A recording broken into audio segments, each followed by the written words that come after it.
Hi you guys, welcome to my channel, Jesus Wants You. I'm Nikki Pratt. Listen, this is part 2, domestic violence, the control. This is, for many of you, if this is your first time watching, I encourage you to watch domestic violence part 1. This video is about me, my testimony, and how I dealt with domestic violence and what I went through and how I got out of it. It'll be a video series, probably 4 or 5 videos before I do it all, but it's Nikki's tell all. With that said, I've been getting a good response on this. I noticed after I posted the video, there probably was about 5 people who watched it, and I lost a subscriber for whatever reason. And I was like, well, I really haven't gotten to the real troubling part. And I've already lost a subscriber, but that's fine. I can't worry about that. But if you know me, I'm honest, and that's it. Also, I noticed something in one of the comments. I forgot, I've been doing these videos targeted for, in my head, for some reason, targeted for women. Because normally, the women mostly are the ones that go through this. But still in all, I forget about the men. Not in the respect of they may be going through domestic violence, and it could be, but as in maybe they're the abuser. Because I had well, I don't know if he's a subscriber, but there was a person who commented, and he, basically just came out and said that, in his past, he was the abuser, and, of course, he's repented and delivered of that, but I just didn't realize that these videos is just going to help more than the woman. So, that's good. That's good. But I thanked him for his response and his basically tell-all. He poured his heart out, and he was just truthful and honest, and that's the first step of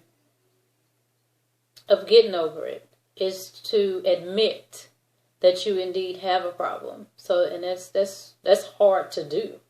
I mean, like with a drug addict, it's hard to do, but he did. And even doing this video, for me, I'm just gonna be honest, it's hard. It's very hard. I've been so emotional. I get emotional writing it, crying. I mean, when I did a video yesterday, it was at one point in the beginning, I almost cried, but, I prayed, Lord, help me keep it together.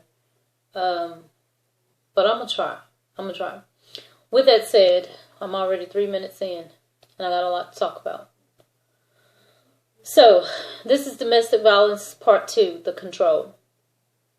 So now, he's living with me. Robert, my twin's father. I thought I had him to myself and it would be the life. He actually, at that time, had lost his job. He was getting unemployment. I wasn't working. I was getting food stamps and a $23 energy check, which was nothing. The control. The first thing women beaters do is disassociate you from your family. My mom, when she first met him, she said she didn't like him. It was something about him. Sneaky, sinister. I didn't listen to her. He was okay to me.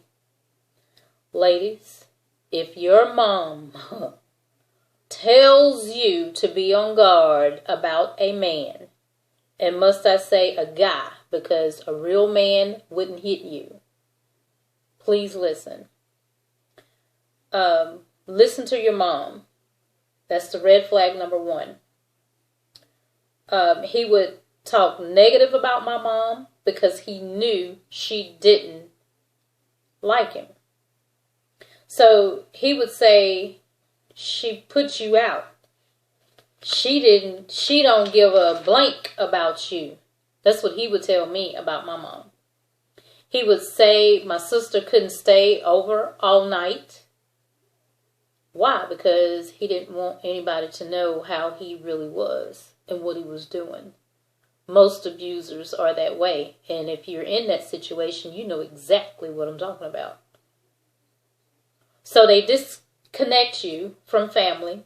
He had to have control over what went in the apartment, out of the apartment, what we ate. I couldn't hang curtains. I hate curtains now, but I couldn't hang curtains. He had to. Pictures on the wall, he had to hang them. I didn't know how he would do it better, but then the abuser starts working on your self-esteem, mind control. I was told over and over I was skinny. I was too skinny. I needed to gain 40 to 50 more pounds. At the time, I was 93 pounds. He tore me down constantly, mentally. Nobody else is going to want you. You ugly. You skinny. No booty. No chest. Meaning no breast. This is what he would tell me over and over. He talked about my clothes. He talked about my shoes. I would wash clothes. He would snatch them and say I didn't know how to fold clothes right. When we sat down to eat, he would tell me, don't look at him. Look somewhere else. And then he would say, if you don't look somewhere else, I'm going to bash your blank head in.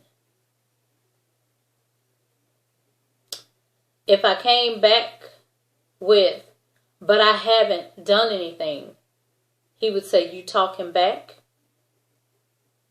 And I said, you're not my dad.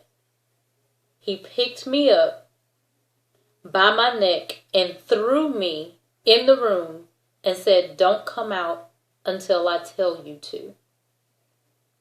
Wow. He made me clean daily. If I fell off to sleep and dishes was in the sink, I was gonna get it. Control. Now I'm mentally broken, brainwashed, and in total fear. He always made good on his promises. Always. I was so much in fear that one day I had an energy check to cash for $23. I didn't have a car. He did. So he had to take me. It had become a pattern that when he took me to the bank, that I would be all nervous and jittery and then I would be so nervous I would look over my ID or look over the check or misplace it somewhere in my purse and didn't get it quick enough, because if I didn't get it quick enough, I was going to pay for it. So I'm trembling, I'm in my purse, my nerves was just shot. He would beat on the steering wheel, make a scene at the drive-thru at the bank, and drive off erratically, cursing, beating the steering wheel, threatening me. And he would say, you can't do blank anything right, you dumb, stupid, fill in the blanks. I said, but bam. He hits me in the mouth and bursts my lip. I cry. I go back to my apartment. He leaves, stays gone for hours. This guy had me he had me so afraid that I was in the tub one day and I would hear him coming because of his loud bass system. And you can almost hear him a mile away. And immediately I would be shaking. I would be nervous, not knowing what to do, how to walk, how to act. And I was in the tub and I knew then, okay, I don't know what kind of mood he's going to come in, but I don't want to be in the tub when he gets here and he decides to do whatever he wants to while I'm in the tub. So I got out. I rushed out of the tub because, like I said, it was the last place I wanted to be. So I would walk around the apartment on eggshells. There's no way to live. In fear and bondage all the time. Then one day, out of the blue, his attention shifts to another person in the house. My little girl. One day, we three went to the park. It was a pretty sunny day. I talked with him and I tell him about his behavior towards me and how I wanted it to stop because it was scaring my daughter as well. He then says, I don't give a blank about Ugmo. Ugmo was what he called my daughter at the time. Her daddy don't care about her. He doesn't pay her child support. Why should I care? That's what he said. Then he gets up in her face and asks her, you afraid of me, Ugmo? And I said, please don't call her that. He gets up in my face and he butts me. He head butts me. And he tells me to shut the blank up. So we leave the park. He go and buy ices. I didn't want one because I was too nervous. She had one. We get to the apartment and he gets in her face and says, you know I don't care about you. I know you don't like me. That's what he gets up in my little 2-year-old face and says. And then he says, you gonna tell your daddy, Ugmo? And she says, yes. He says, I will mess him up, your mama up, and him. She was so afraid, she urinated on herself. He gets his icy cup and throws it and hit her in the face. There's icy everywhere. Over the curtains, everywhere. I'm yelling at him to stop.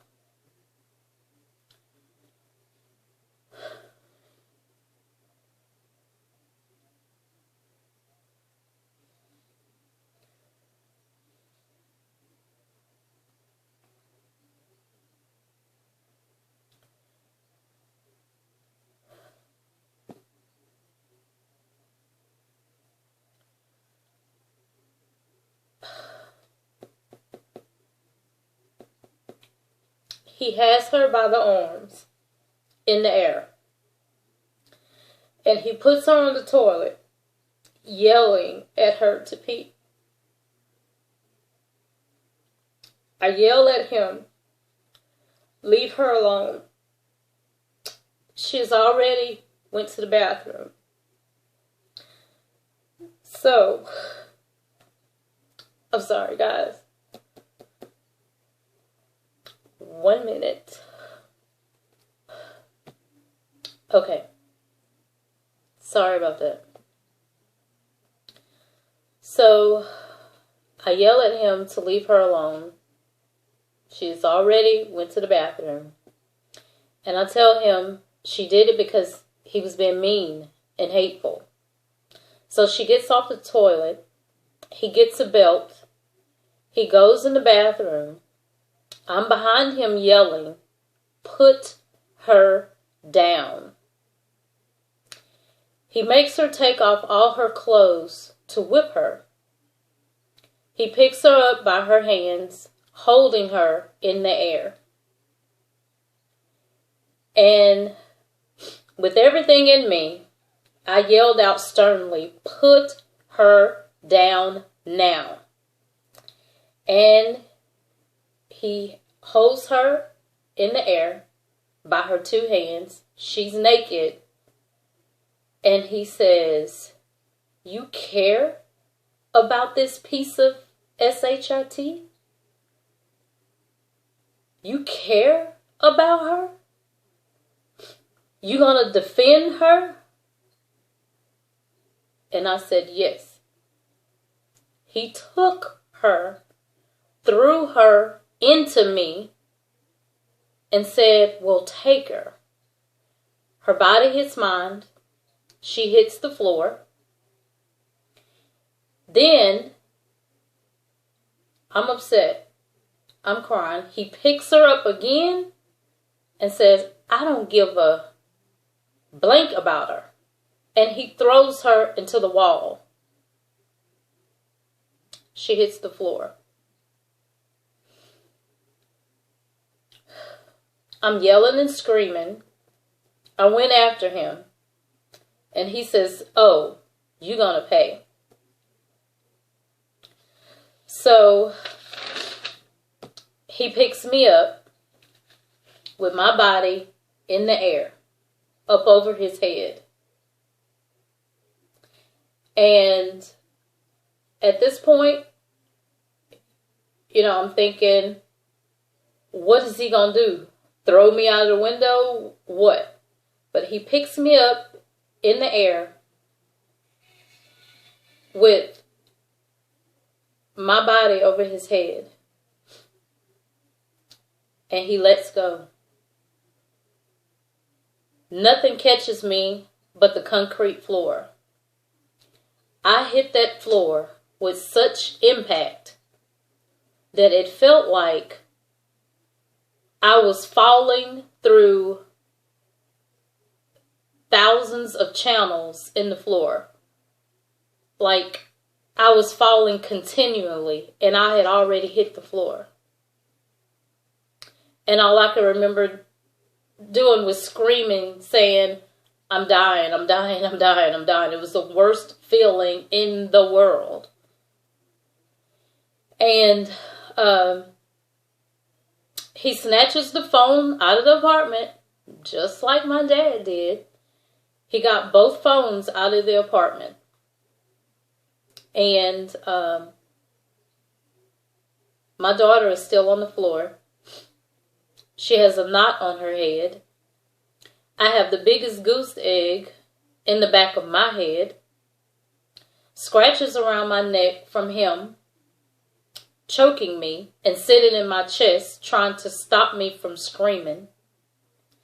I slowly get off the floor after he's gone. My head is banging with an intense headache. I get my daughter and I hug her and tell her how sorry I was. I bathe her, put on her clothes, and told her to lay down. Then I put on some clothes. Phones in the house was gone. This time, I said, I need to call for help. With that said, Robert had always told me if I ever fought him back, or if I ever called the police, he would kill me. If I ran, he would find me. If any of you are going through this, you know exactly what I'm talking about. So I went and told the security guard, and he said, "You know that if you call the police, he is not supposed to be living with you. So with that information, I'm in more bondage.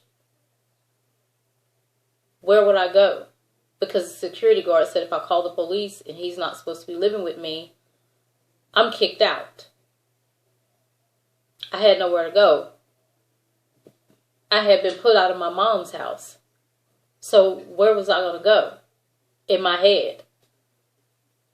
Shelter? I didn't think nothing about that. All I had in my head is I couldn't lose where I stayed.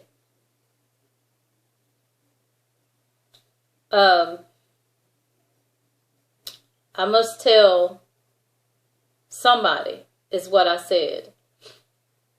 And involve no police. So I said, I'm going to call his mom.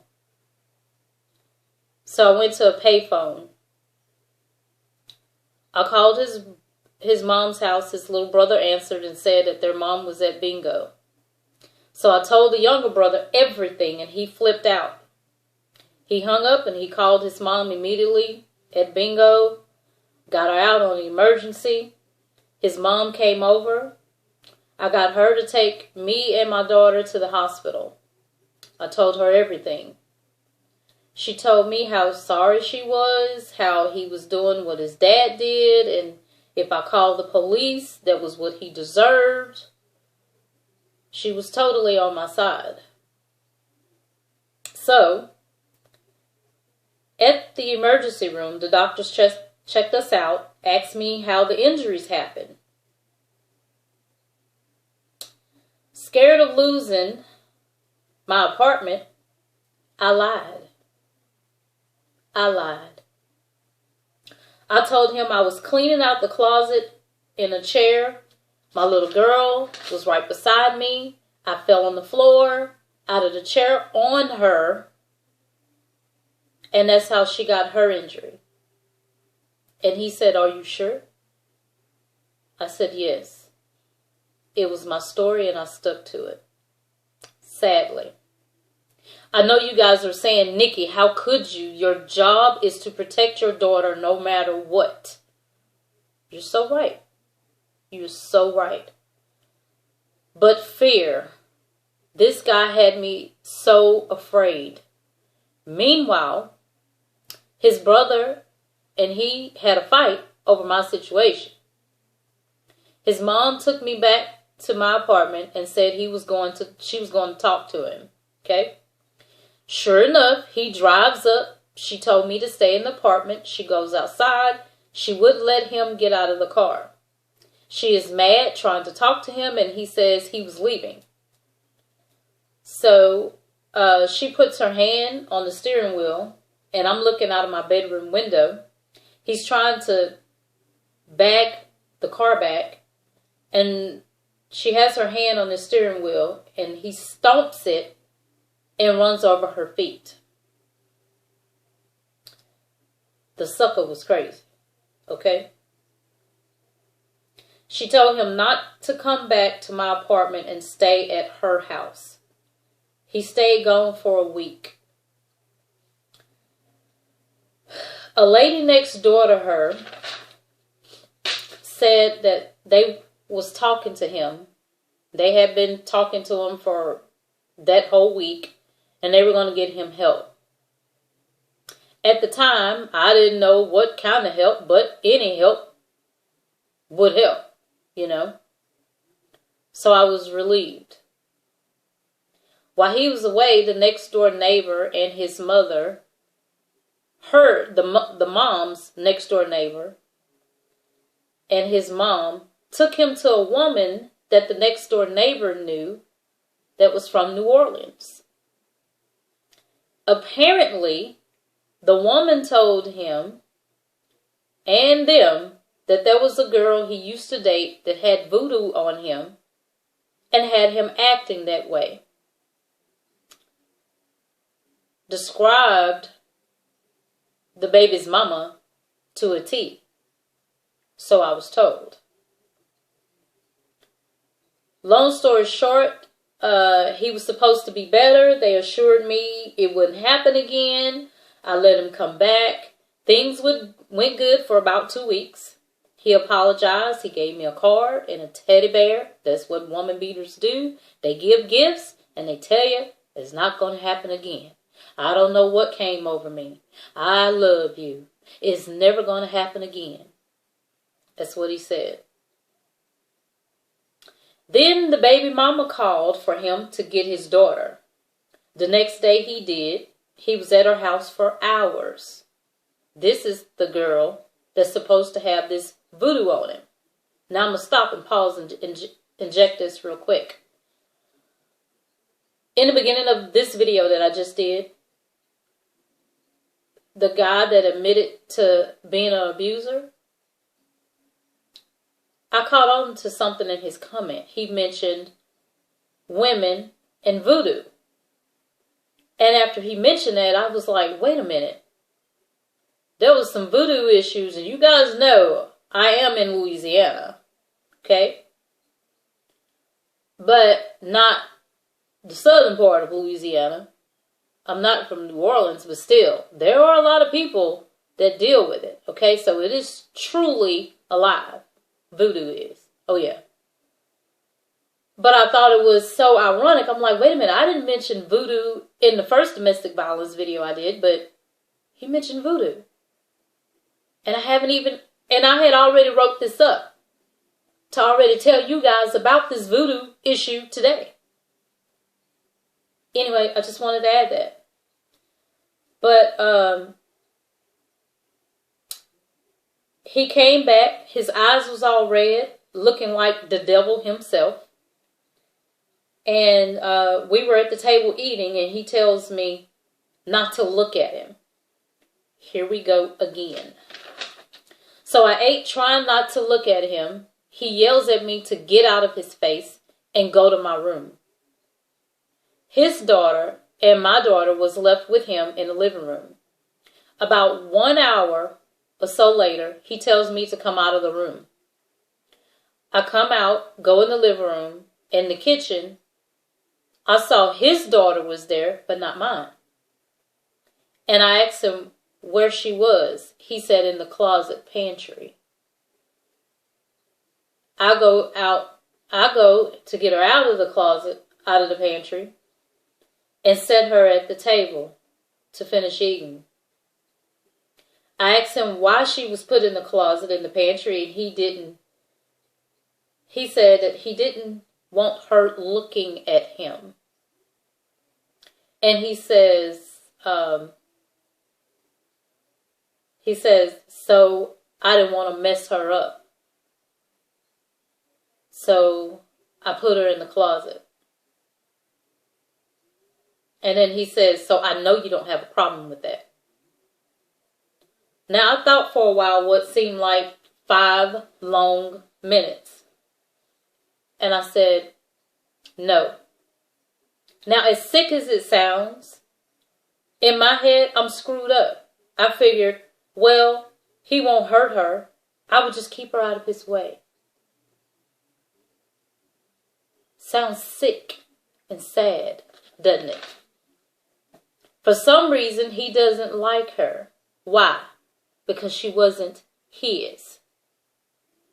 In most relationships, not all, if that other child is not theirs, they don't like the child. What was I supposed to do? I was supposed to get rid of him and get him from around me and my baby. Nope. I was in fear and bondage, controlled. My every move by him. So let me give you a prime example. Why it's important. Number 1, to tell others that you're being abused, that is something going on. Never keep it a secret. Number 2, don't lie. Don't lie.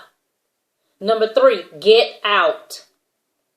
4, in your mind, because if you're in my situation, you're sick, brainwashed, in bondage. You're not thinking clearly because that person has really, really pounded in your head some things about you, and you're not thinking clearly. you messed up and add fear to that, it's a horrible situation. You outsiders listening, you're probably saying some ugly things about me right about now. And you don't understand this. You don't know why I did it. How? You're saying never, not me, not ever. I would never. Okay, fine. But again, until you go through it, you don't know what you would do. But there's somebody is listening and they know darn well what I'm talking about. In Victor Newman's voice. You know darn well what I'm talking about. You feel trapped. It's a vicious cycle. Like you just cannot get out. Well, let me make this more real for you. If you don't get out, you and your baby or your babies out of the situation, let me paint the picture of what could happen. Here in the city I live 3 years ago, there was a girl who told her boyfriend that she was leaving him and wasn't coming back to him because he knew her love for her child was greater for the child and not him.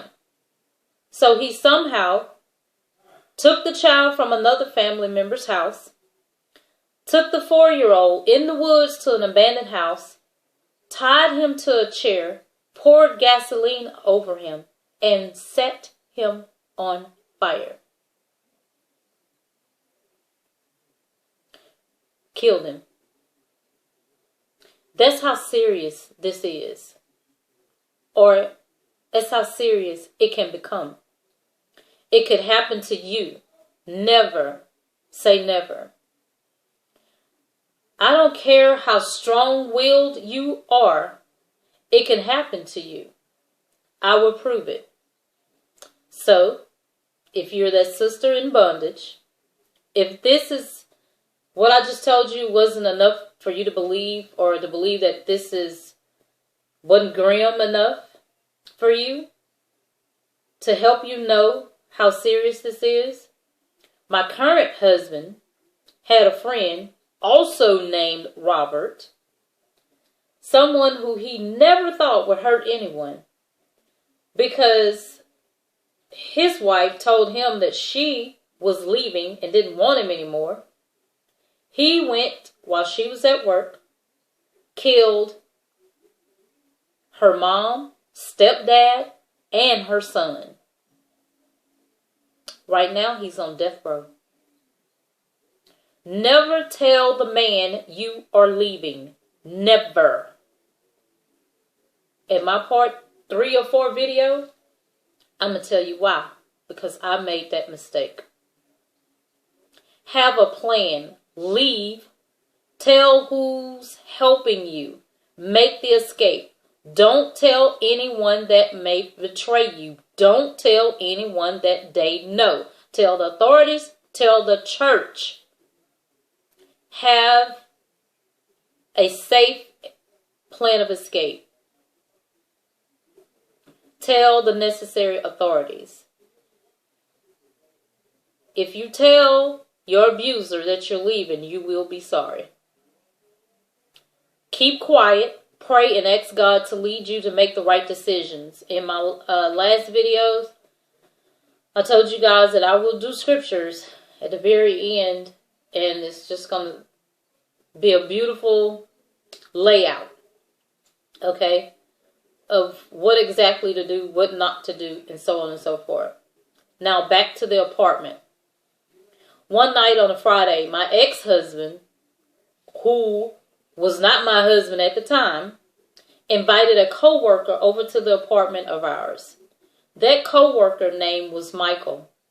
He brought his girlfriend over. Her name was Rhonda. And Robert's 2-year-old daughter that he had picked up was there at the apartment with my 2-year-old. But I was told by Robert that when his friend come over, he was going to put my daughter under the bed in the bedroom the whole time they were there. I was furious, hurt, and angry. I had a plan that I hoped wouldn't backfire, but I went along with it. He put her under the bed, and Michael and Rhonda comes over to meet me for the first time. Robert looks at me. I had tears in my eyes, but was trying to keep it together. In front of the company, I was trying to keep it together. Then Robert felt I may be up to something, so he tried to send me out to get movies from Blockbuster. And I said no, I had a headache. He kept pushing the issue that I should go. Michael and Rhonda told him, you ought to go. Robert, she don't look like she feel good. You go. So Robert said, okay, I have to drop my daughter off anyway. So he leaves. Rhonda, when Robert leaves the apartment, I just lost it. I broke down in tears. And she sensed something was wrong. So, in front of them, I told them that I had a daughter that was under the bed. And that Robert called her Ugmo and didn't want her to be around them. How awful I felt. I didn't know what to do. They consoled me and told me that it wasn't my fault, that they was going to help me, and that they too, Michael and Rhonda, was both abused by their step-parents. Here, 2 people has come to my house, they're a couple, and told me that as a child, they were both abused by their step-parents. Michael said his step-parent beat his mom and broke his arm. And beat his other sibling because he wasn't his child. Rhonda said that her stepdad would beat her mom and wouldn't feed her. And beat Rhonda and leave bruises on her where she had to go to school and lie. Her mom, she would try to help, but her stepdad would knock her mom unconscious several times. And she would ask her mom why she wouldn't just leave the man. Her mom never knew why.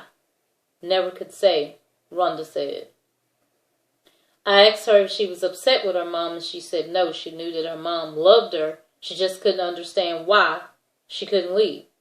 Long story short, we 3 agreed we would play along with Robert's antics. We hugged my little girl and told her it was okay. Put her back under the bed. Michael was furious with Robert. He was trying to keep it together. Robert comes back. We watched movies. The next day, Robert and Michael worked at the same place.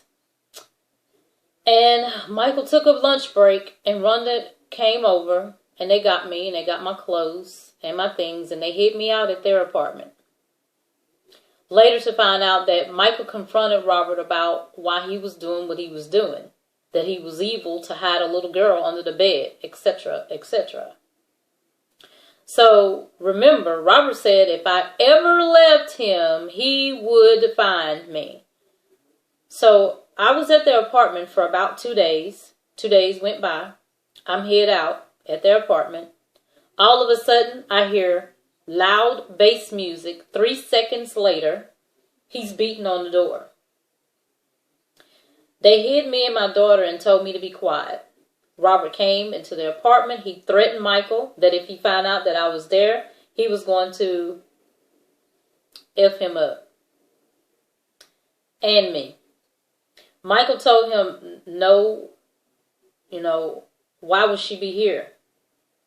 Well, I called Robert's mom, told her what was going on, and she came to pick me up because I felt I was putting Michael and Rhonda in danger. Rhonda was pregnant.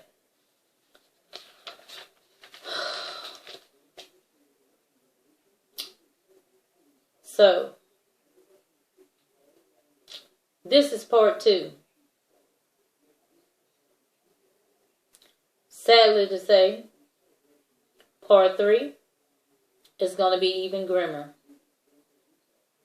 Oh, yeah.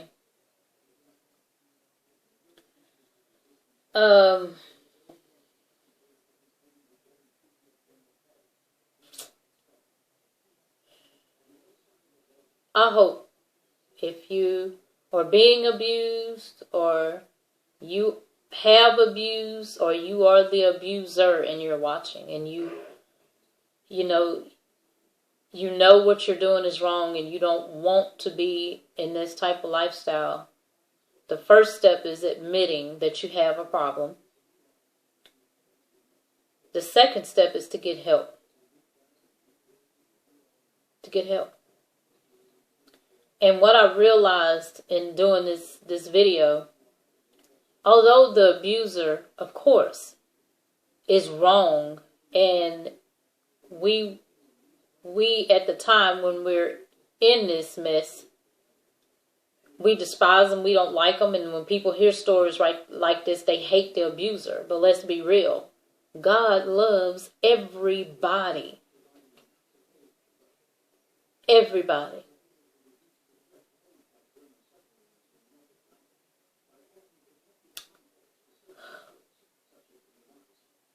The same Jesus that will help us is the same Jesus that can help them. Like it or not, but it's the truth. My hope and prayer is that if you are the abuser, you would repent and turn from that, because love don't hurt.